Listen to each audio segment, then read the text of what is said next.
Okay, let's dive into this. Today, we're tackling a subject that, well, really impacts everyone. Large-scale vaccination campaigns. Hmm. Just think about the sheer complexity, right? Planning, distribution, tracking. For potentially millions, even billions of people, it's a massive A undertaking. logistical Everest, as you said. Yeah.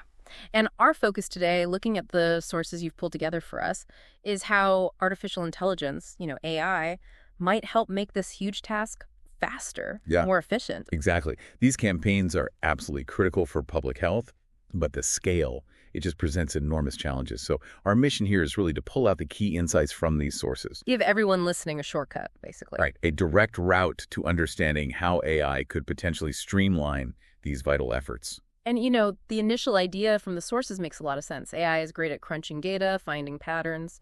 It feels like a natural fit for handling all that complexity. It does seem like an obvious match on the surface. So where did the sources say we have to start if we actually want AI to deliver on making things faster and more efficient? Well, what's really interesting here, and it's a core point in the sources, is that the foundation isn't really the AI itself, not the algorithms. Oh. It's something more fundamental, interoperable, standardization-based health records systems. Ah, okay. So it's not just having digital records. It's getting all the different systems from different clinics, regions, whatever, to actually speak the same language, share data easily. Precisely that, yeah. The research really highlights that building and using these kinds of collaborative systems based on common standards, that's maybe the most critical first step. Right. Because if health data can flow smoothly and consistently, it just opens the door to huge increases in speed. Hmm. And you cut down on errors, redundant work, things that slow everything down and cost more. And we kind of saw that play out, didn't we, during the early COVID vaccine rollout, where tracking and sharing info across different platforms was a real headache. That experience really drives home why the sources stress this point. It's like that foundational layer of data everyone can access and understand, that's the fuel AI needs. Without it, even the smartest AI is, running on empty. Mm-hmm. But if AI can tap into that unified data, well, that's when it can really start making a difference to efficiency across the board. Got it. So getting the data ducks in a row is step zero, a huge step, admittedly.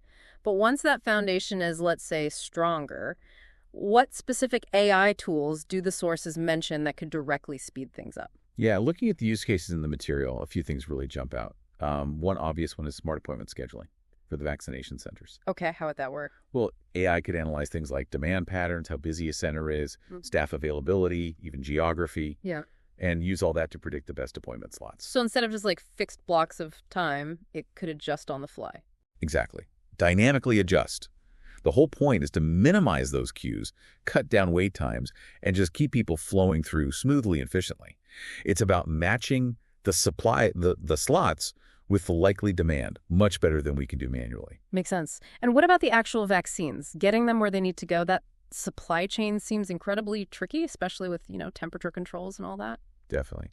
And AI's strengths in supply chain optimization, which the sources talk about more broadly, apply perfectly here. Right. AI can look at predicted demand, see how much stock is at each site, factor in transport routes, potential delays, and use all that to optimize how vaccines are distributed. So it could, predict where a surge in demand might happen, or figure out the fastest way to restock a clinic before it runs low. Yes, precisely that. It helps make sure vaccines get where they're needed when they're needed, and that helps cut down on waste, like vaccines expiring, and avoids delays at the sites because they ran out of supply. Yeah. It directly boosts efficiency and speeds up access for people. Okay, so that covers patient flow and getting the vaccines moved around. What about managing the sites themselves? Staffing, equipment, resources? That's another area. Yeah. The sources mention AI being used in hospitals for managing internal processes, things like predicting staffing needs or scheduling maintenance for equipment. Ah. Now, it's not exactly the same as a temporary vaccination clinic, but the principles, they can be adapted. AI could potentially analyze data on how many people are coming through, appointment schedules, staff on hand, Yeah. and help manage staffing levels or resources more effectively at the clinics. Again, aiming for smoother operations, less friction. Exactly. More efficient flow. All right, so AI helps predict demand, schedule people, optimize the supply chain, manage the sites. What about making sure people actually, finish their doses? Or Maybe give boosters. the follow-up. Yeah, patient follow-up is another area where AI could really contribute. You could design systems that use AI to look at vaccination schedules. And send out reminders. Automated reminders, yeah, but potentially more personalized recommendations, too. So not just a generic get your shot message, but something more tailored. Potentially, yes. Yeah. The sources kind of link this idea to AI being like a safety net weaver, similar to how it might be used, say, after someone leaves hospital to make sure they get the right follow-up care. Ah, I see. Preventing people falling through the cracks. Exactly. For vaccinations, it means using data to proactively nudge people who are due for that second dose or a booster. That improves adherence, which is obviously crucial for the whole campaign's effectiveness and for the efficiency of getting broad coverage. Okay, so the potential here for AI to speed up and streamline, well, almost every part of a campaign seems huge, from scheduling right through to follow-up, big assumption, we have that data foundation, BUT, and there's always a but. The sources are also pretty realistic about the difficulties, right? Putting AI into healthcare at this scale, it's never simple. What are the big challenges they highlight, especially when you think about different places, diverse settings? Right, this is where the rubber meets the road. The sources are very clear. Realizing AI's potential means tackling some pretty stubborn challenges. High on that list is data quality and availability. Right. Garbage in, garbage out. Pretty much. AI models only work well if the data they learn from and operate on is good quality, consistent, complete. But getting that kind of data uniformly across different regions, different providers, that's a major barrier. And you mentioned interoperability earlier as the foundation, but it sounds like actually achieving it is a huge challenge in itself. Oh, absolutely. Interoperability isn't just something you need. It's a massive technical and, frankly, organizational hurdle to actually make happen, getting all those different systems to reliably talk to each other. Still really hard in practice. And we're talking health data here, so data privacy and security.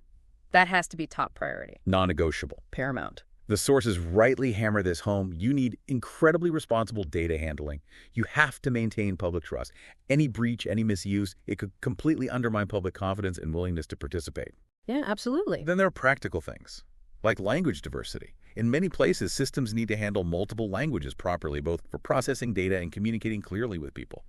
That adds complexity. And you can't just assume everyone has the same tech access, right? Infrastructure must vary a lot. Hugely important. Infrastructure limitations. Things like just having reliable internet access, especially in rural areas or places that are underserved. Right. If your fancy AI tool needs constant connectivity and the local infrastructure can't support it, well, it's not much use, is it? Its effectiveness just plummets. So, okay, pulling this all together, the real challenge isn't just about coding clever AI. It sounds like it's the whole ecosystem around it. That's it, exactly. The data, its quality, its accessibility, the infrastructure underneath it all, making sure people actually know how to use these new tools, and maybe most importantly, keeping that public trust that their sensitive information is safe. That's the crux of it.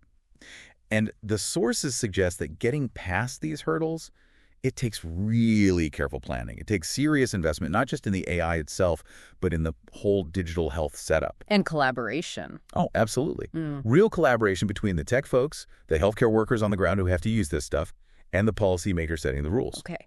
So the core message feels like, yes, AI has this massive potential to make vaccination campaigns faster, more efficient.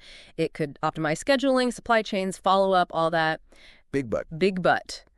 Unlocking that potential absolutely depends on fixing these big foundational logistical issues first. Data, infrastructure, trust. The vision's exciting, but getting there means tackling some fundamental, maybe less glamorous problems head on. Precisely. It needs a dose of realism. Understanding the complexities and committing to building those support structures before AI can really deliver at scale in something as critical as public health. It really highlights that, doesn't it? While the AI itself is powerful, its success in speeding up something life-saving like vaccinations really hinges on solving these very practical, almost non-AI problems first. Yeah. Which kind of leaves us with something to think about based on these sources. If AI's effectiveness in delivering these vital health interventions depends so heavily on getting the basics right, first the data, the infrastructure, the trust, well, how does that change how we should think about prioritizing things? Maybe it suggests that the essential precursors to even deploying AI in these critical areas, that groundwork, Maybe that's actually the most crucial part of the whole equation. Building that supportive environment might need to come long before the algorithms themselves.